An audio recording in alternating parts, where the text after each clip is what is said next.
We will continue part 3 in this video of chapter 5 medieval period. In this video we will continue from Indo-Islamic architecture. Islamic architecture came to India with the Turks and was taken to its greatest heights by the Mughals. अभी तक हमने Hindu architecture के बारे में पढ़ा था, अब हम पढ़ रहे हैं इंडो इस्लामिक आर्किटेक्चर के बारे में। जो इसमें बताया है कि जो इंडो इस्लामिक आर्किटेक्चर था वो इंडिया में लाया तो गया था टर्कीज के थ्रू, लेकिन उसको आगे किसने बढ़ाया? मुगल्स ने। One of the first thing the new rulers did was to build houses and mosques for their followers. These were initially built in strict Islamic traditions, but soon the original purity was lost and many Indian architectural elements were adapted, like chhatris, small umbrella like kiosks और pavilions, छज्जास and झरोकास, जिसको हम बोलते हैं window एम्ब्रेसर्स। अब इसमें बताया गया है कि सबसे पहली चीज़ उन्होंने क्या करी, उन्होंने आते सबसे पहले मस्जिदें और घर बनवाना शुरू करा। उसके बाद उन्होंने क्या करा, स्ट्रिक्ट इस्लामिक ट्रेडिशन लागू कर दिया सबके ऊपर कि सबको उसी पे चलना है, उसी को फॉलो करना है। इसके अलावा उन्होंने इंडियन आर्किटेक्चर को देख के भी काफ़ी सारी चीज़ें बोलते हैं ना कि अडेप्ट करी, उन्होंने अपनाई। जैसे उन्होंने छतरीज बनवाई, छज्जे बनवाए, झरोके बनवाए। At the same time, they also introduced various elements such as the dome, the two arch and minarets in India. This blending of the traditional style prevalent in India and the Islamic style led to the rise of Indo-Islamic style of architecture.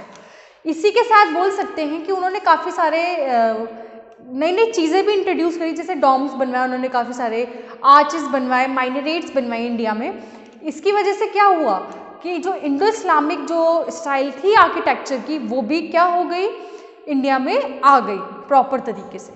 Till the 12th century the trabeate style of architecture was used for construction purposes. और 12th century तक क्या होता था, जो trabeate जो style थी वही use की जाती थी जब भी कोई मस्जिद वगैरह बनाते थे ये लोग, या कोई भी घर बनाते थे। तो in this style, the roofs, doors and windows were made by placing horizontal beams across two vertical columns. इसमें जो खिड़की दरवाजे बोल सकते हैं और जो छत होती थी वो हॉरिजॉन्टल बीम्स रख के एक के पास एक वर्टिकल कॉलम्स में बनाई जाती थी। 12th century के टाइम पे जो arcuate system was introduced in which the weight of the superstructure above the doors and Windows was carried by arches. और बता सकते हैं कि 12th century के टाइम पे क्या हुआ था, आर्चेस का बड़ा प्रचलन हुआ था, चले थे, मतलब हर चीज़ में आर्चेस बनाए जाते थे इस तरीके से। अब है आर्च एंड डॉम, अब इसके बारे में पढ़ते हैं। The arch and dome a round roof with a circular base. अभी मैंने आपको बताया कि वो इस शेप में होती है, इस वाली शेप में, तो वो देखिए ये इनको बोलते हैं arches. were two of the main features introduced by the Sultanate rulers and the Mughals in India. Earlier, arches were made using the corbelled technique in which stones were piled up neatly in a particular arch-like way which met at the top, trapeze style. जो arch और Dom थे ये एक तरीके की round roof होती है, छत बोल सकते हैं, गोल ऊपर, जिसके दो ही सबसे मेन फीचर्स क्या थे कि इसको सल्तनत जो रूलर्स थे और जो मुगल्स थे वो लोग ही लेके आए थे इंडिया में, उन्होंने ही अपनी मस्जिदों में अपने घरों में इनको बनाया, उसके बाद ही ये इंडिया में अडेप्ट हुआ। But corbel arches were not stable enough for making very wide gateways. लेकिन ये जो कोर्बल जो आर्चेस बनते थे इसकी वजह से एक प्रॉब्लम क्या होती थी कि जो गेट होते थे वो छोटे रह जाते थे, बड़े बड़े नहीं बन पाते थे इस तरीके से। Thus, the true arch, ये देखिए आपको दिख रहा है कितना छोटा सा गेट है। Thus, the true arch system was introduced by the Turks. तो इसलिए हम बोल सकते हैं कि जो एकदम ट्रू आर्चेस का जो सिस्टम था वो किसके थ्रू लाया गया था? टर्कीज के थ्रू लाया गया था। We can see the first true arch in Balban's tomb. First true arch हम कहाँ देख सकते हैं? बलबन्स टॉम के अंदर देख सकते हैं। To make a true arch, a keystone was needed to balance the other stones on both sides and make them stay together. The use of arches and domes means that many pillars were not needed to support the structure weight. This provided wider gateways, clearer views and large spaces for meeting. अगर जो arch और जो Doms बनते थे मस्जिदों में उनका सबसे इम्पॉर्टेंट वर्क क्या होता था कि वो एक तरीके से सपोर्ट देते थे। क्या, एक तो बड़े बड़े गेट मिल जाते थे, अच्छा व्यू मिल जाता था और बहुत सारी स्पेस भी मिल जाती थी। That were held in palaces and mosques. Domes were spherical structure on the roof of a building. अब हम बात करते हैं डॉम क्या होता है। तो आप लोगों ने गुंबज देखा है? गुंबज जैसे एक तरीके से गोल सा होता है, वो भी इस तरीके से कोई भी मस्जिद वगैरह होती है उसके ऊपर लगा होता है, उसको बोलते हैं डॉम्स। क्लियर? अब बात करते हैं हम डेकोरेशन के बारे में। अब मतलब अभी तक हमने पढ़ा कि उसकी स्टाइल्स कैसी होती थी, नॉर्थ साइड में कौन सी स्टाइल्स होती थी, साउथ साइड में कौन सी स्टाइल्स होती थी। इसके अलावा हमने हिंदू आर्किटेक्चर पढ़ा, इंडो इस्लामिक आर्किटेक्चर पढ़ा। अब हम पढ़ेंगे कि इनकी डेकोरेशन किस बेसिस पे की जाती थी।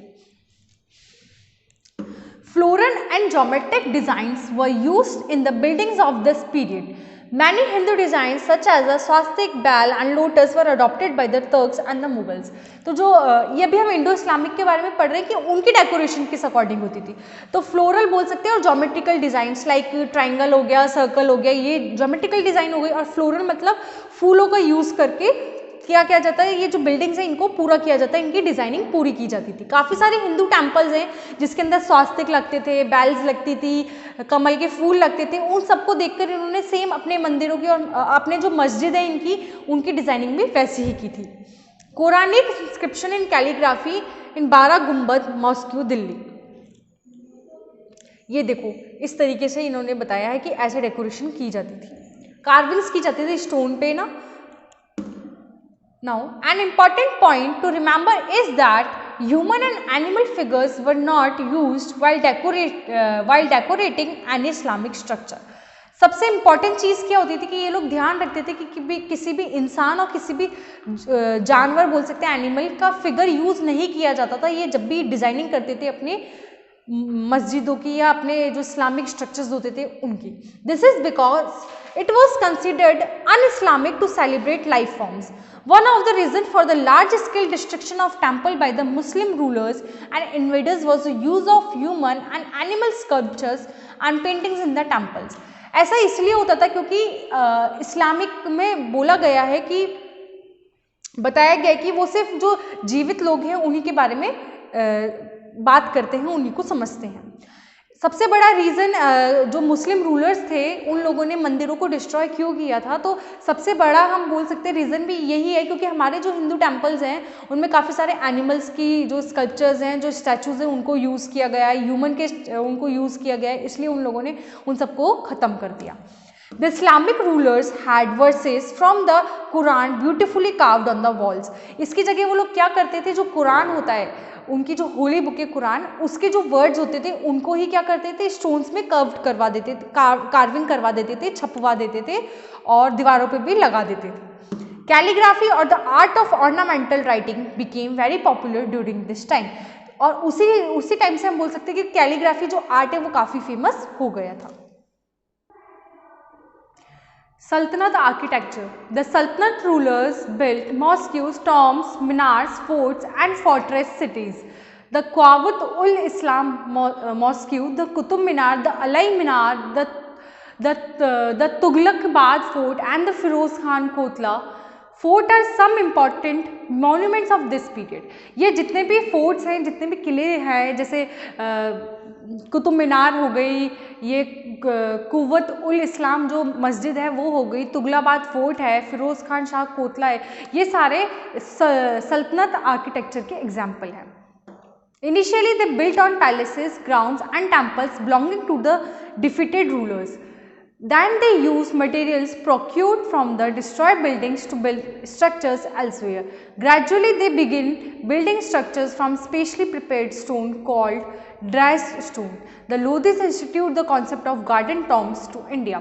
इसके बाद क्या हुआ, पहले तो जो हार जाता था जो भी रूलर उसके क्या करते थे, ये लोग हड़प लेते थे उसकी ज़मीन को, लेकिन फिर धीरे धीरे उन्होंने खुद के मटेरियल्स, जैसे जो बिल्डिंग ख़राब हो जाती थी उसके मटेरियल यूज़ करके इन्होंने बिल्डिंग्स का कंस्ट्रक्शन करना स्टार्ट किया। और अभी ये लोग क्या करते हैं, प्रॉपर स्टोन्स का यूज़ करते हैं जिनको ड्रेस्ड स्टोन बोला जाता है, लोधी। और ये जो गार्डन टॉम्स का जो कॉन्सेप्ट था इंडिया में, ये लाने वाला कौन था, लोधीज।